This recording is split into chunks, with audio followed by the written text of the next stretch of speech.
So this is about Hungry Lamb.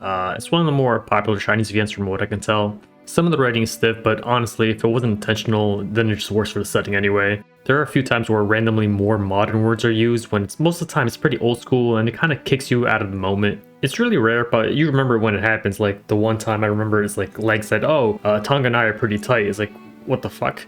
It also feels like some of the chapters were just written better, or at least told better than the other ones, but it could be more that the dialogue itself wasn't all that important at the time, and it was more just to pass the days. Basically a point A to B to get the passage of time right. The stilted dialogue is fine, considering education is the most pressing thing for the people in this setting. There's been a drought going on to the point that the majority of the people are starving. The main character is basically a bandit. He's Lang and his buddy's called Tung. Tung is the talker and Lang is basically the muscle with some morals. Anyways, Tung got this job where they're going to traffic these kids to some like rich asshole. Now Lang isn't up for it, but then gets sweet talked into it because like, well, considers like, well, everybody's already starving, might as well put them to the rich people than anything else. And it's like, alright, still pretty shit, but why not? The beginning is kind of cringe to the funny degree where Lang refers to himself as the wolf and the majority are sheep. I assume there's some symbolism that I don't know when like he applies animals to some people that he meets, and one was placed as like a fox, one rat would probably be a better fit, but these are all just like dumb nitpicks. They also kind of just abandoned this premise like in the first couple of chapters. Like the female lead was seen as a cat when you first saw her, and it was meant to be more like, well, she's more than what she lets on to be type of thing. But then it didn't get to revisit for any of these new characters. Like it didn't even revisit for Mansui, the female lead, right? There's like just nothing. There's a lot of characters that are just there to fill up their room, and I won't go over it because like they're basically just there to be like character development fodder for Lang, and that's it. I used the OG dub. The Japanese one is fine, but a lot of the characters sound closer to what they were in the Chinese one. Like Matsui is rather cheeky, and that gets portrayed a lot better in the original. A lot of the other ones also sound too over the top in terms of energy, when most of them are like down on their luck and starving. Basically everybody gets voiced except Lang. It's normal, but there's parts that could have been a lot better if he was voiced. You know, also fire's hot, it's like no shit. Anyways, it's like an 8-hour ride. That's pretty decent after a while. If you watch Kino's journey from like 20 years ago, then it kind of reminds you of that. Except it's all of the same issue throughout the lands. No money, no food, all the fucking taxes. One of the final bad endings ended up being my favorite of the bunch. The true ends are done well and it gets further in what they're going for, but I prefer the more introspective path they took in the bad ending, where it doesn't fully understand what Matsu's goal was, but at the same time is happy that he has the chance to do what he originally wanted to be when he was like a little kid.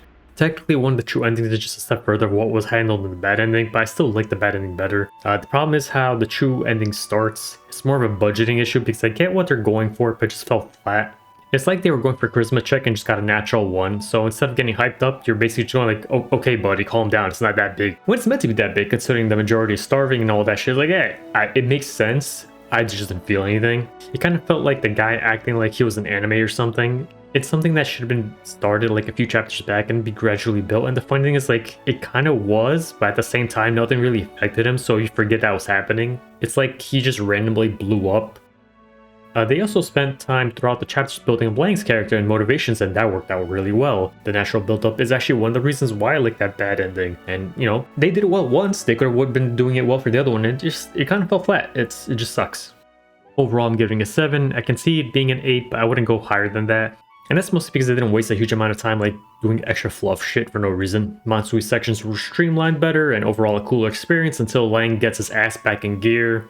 Apparently my average is like a half a point under most people's, and that still seems kind of high. I think it was like -1 before. But either way, it's mainly to see that if you think it's a 10, then that's cool. I just don't agree.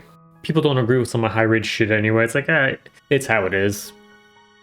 So for the spoilers, it'll be about the endings. The endings are based on some of your choices near the end, where it affects how Mansui sees Lang.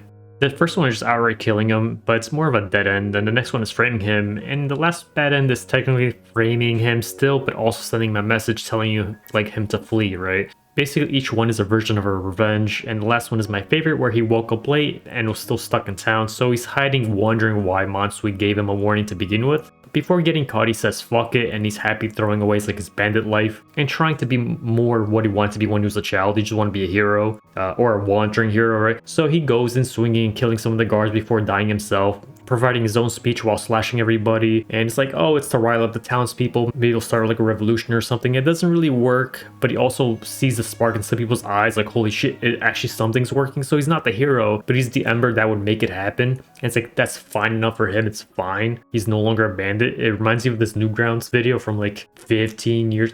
Was it 15? Like 20 years ago, where it's like knight no longer warrior. It's like, holy shit. And it reminds me of that. It's like, oh, this is great. And that's why I liked it so much. I think it was more of a nostalgia thing than anything else.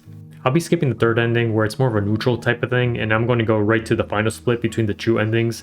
Basically giving out the speech that while he's still a piece of shit, he's still a product of his own time or of his own like situation, and it's based on the government. He wouldn't be doing this shit if he got help back then when he was a kid, when his dad died from this explosion. They got like no payment or whatever. He wouldn't be doing this shit if the economy was doing better, and that's the same for Mansui, basically hitting the root of the problem being that the guy at the top, considering he owns the majority of the land and he keeps most of the food while still taxing everybody. What the fuck?